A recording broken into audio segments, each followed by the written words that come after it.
ஈவேரா கீழத்தூவல்ல இந்த முதுகுத்தூர் கலவரத்தை துப்பாக்கி சூடு நடத்தப்பட்டு அப்பாவி பொதுமக்கள் கொலை செய்யப்படுறாங்க.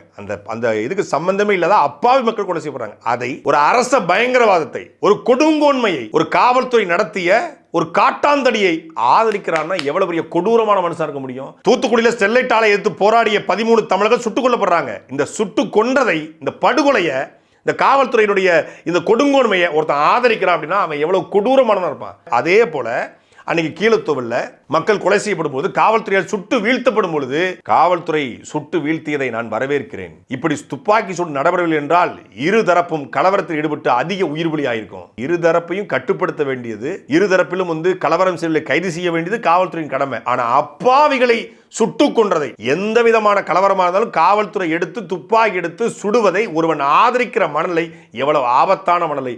அப்படி துப்பாக்கி சுட்டை ஆதரித்த, முத்துராமலிங்கத்தினுடைய கைதை ஆதரித்த, கைதின் போது அவரை கேவலமாக, ஆபாசமாக, ஒரு சாதியவாதியாக, சாதி வெறியராக, தன் சாதிக்கு கட்சி வச்சிருப்பதாக, கொள்கையற்றவராக காட்டிய சித்தரிச்ச இந்த ஈவேரா கும்பல் என்ன தேவரை கொண்டாடுறீங்க?